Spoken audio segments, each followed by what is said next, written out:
घाटाल में परिवर्तन सभा को संबोधित करते हुए घाटाल के भाजपा विधायक शीतल कपाट ने माइक पर विस्फोटक बयान दिए हैं। उन्होंने कहा कि तमाम ओसीज का एक हाथ और एक पैर तोड़ दिया जाएगा। वे लंगड़ों की तरह चलते रहेंगे, बचने की कोशिश करेंगे, इसलिए वे तृणमूल को बचाने नहीं जाएंगे। इसके अलावा 2026 के चुनाव को ध्यान में रखते हुए विधायक ने प्रशासनिक अधिकारियों को तीव्र चेतावनी देते हुए और भी कई बयान दिए हैं।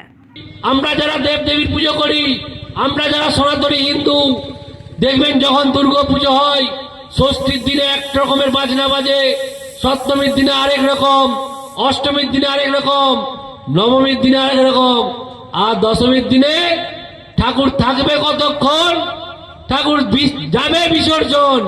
সেই বিসর্জনের চিন্তা এসে গেছে। এই তৃণমূল কংগ্রেস আর ক্ষমতায় থাকছে না। আমরা জানি একটা মৃত ব্যক্তির যে লাশ, সেই লাশটি যদি আইসিইউ রুমে রেখে দেওয়া হয় কয়েক ঘন্টা কয়েকদিন মনে হবে সতেজ আছে, শক্তিশালী আছে, জীবিত আছে। বর্তমান তৃণমূল কংগ্রেসের অবস্থা ঠিক একই রকম।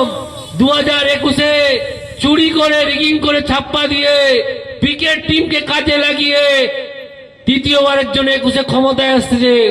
আর 26-এ ভয় নেই। এলাকার সর্বত্র মানুষকে আমরা ভয় দিই।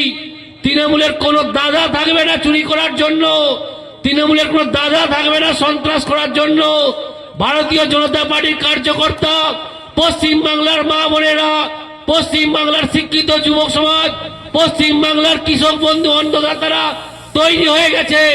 এবারে নির্বাচন ঐতিহাসিক নির্বাচন হবে। যে নির্বাচনে পশ্চিম বাংলার কোন সরকারি কর্মচারী থাকবে না, কোন পিকে থাকবে না, কোন এসডিও থাকবে না, কোন বিডিও থাকবে না। Bureau report PVTV news.